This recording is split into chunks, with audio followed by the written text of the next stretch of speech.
2023 9ஆம் இலக்க ஊழல் எதிர்ப்பு சட்டத்தின் 156ஆம் பிரிவின் கீழான கட்டளை சட்டத்தை முன்வைத்தல் என்பது හරියන්න හරිම තැනට යන්න LOLC Finance හරියන්න හරිම තැන. இந்த தருணத்தில் இலங்கை நாட்டிற்கு முக்கியமான ஒன்றாகும்.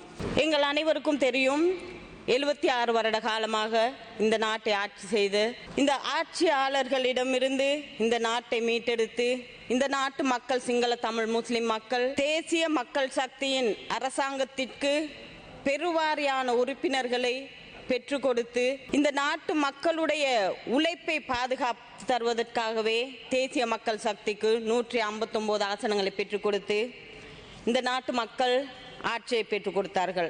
அதனால் மலையக மக்களின் உறுப்பினர் என்ற ரீதியில், மலையக மக்களின் பிரதிநிதி என்ற ரீதியில் இந்த சட்டமூலமானது மிகவும் அவசியமான ஒன்றாகவே நான் கருதுகின்றேன். இந்த நாட்டை எடுத்துக்கொள்ள போனால் சென்ற காலங்களில் நமக்கு தெரியும், எந்த துறையை எடுத்துக்கொண்டாலும், எந்த நிறுவனத்தை எடுத்துக்கொண்டாலும், அது பாடசாலைகள் முதல் பாராளுமன்றம் வரையிலும் ஊழல் ஊழல் ஊழல் ஊழல் என்ற ஒன்றை நாம் காதில் கேட்டுக்கொண்டிருந்தோம். இந்த ஊழலின் பிரதிபலனாகத்தான் இந்த நாட்டு வாழ் மக்களுக்கு, சிங்கள, தமிழ், முஸ்லிம் மக்களுக்கு வாழக்கூடிய முடியாத சூழ்நிலை இந்த நாட்டில் ஏற்பட்டது. இது அனைவருக்கும் தெரிந்த ஒன்றாகும். சாதாரண நிறுவனங்கள் மாத்திரமல்ல, விசேடமாக இந்த நாட்டில் மக்கள் ஏழைகளாகவும் மக்களை ஆட்சி செய்த அரசியல்வாதிகள் பணக்காரர்களாகவும் ஆவதற்கு இந்த ஊழல் மோசடியே முக்கியமான காரணமாக இருந்தது. அதன் அடிப்படையில் பார்க்கும் போது இந்த சட்டமானது நிச்சயமாக இந்த பாராளுமன்றத்தில் நிறைவேற்றப்பட வேண்டும். அதேபோல் உழைக்கும் மக்களின் பணத்தை சூறையாடிய இந்த ஊழல்வாதிகளுக்கு சரியான தண்டனை பெற்றுக் கொடுக்கப்பட வேண்டும். எதிர்கட்சியில் உள்ளவர்கள் கூக்குரல் இட்டுக் கொண்டிருக்கின்றார்கள் தான் தெரியும்.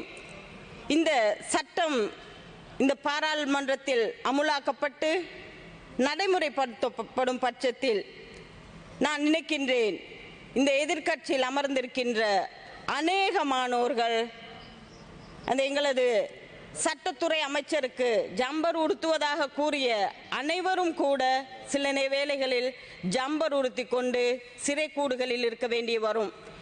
ஏனென்று கேட்டால், எந்த துறைகளை எடுத்துக்கொள்ள போனாலோ மக்களது வேலைகளை செய்யும் போது, பாதைகள் புனரமைக்கப்படும் போது, அது மாத்திரமல்ல, மக்களுக்கு தேவையான சகல அபிவிருத்தி வேலைகளையும் செய்யும் போது நாம் இது கண்கூடாக பார்த்ததொன்றுதான், மக்களின் பணத்தை தன்வசப்படுத்தி கொண்டு சூறையாடி கொண்டு வாழ்க்கை நடத்தி கொண்டிருந்தவர்கள் தான் எதிர்கட்சியில் உள்ளவர்கள்.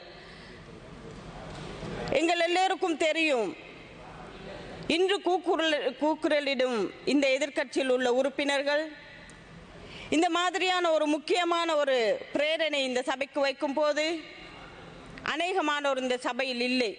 ஆனால் தேசிய மக்கள் சக்தி அரசாங்கம் வந்தது வேற எதற்காகவும் அல்ல, லஞ்சம், ஊழல் போன்ற இந்த மக்களின் பணத்தை சூறையாடிய இவர்களுக்கு சரியான தண்டனையை பெற்றுக் கொடுப்பதற்கு. மெல்டால் விஸ்வாசனீய சாதனை.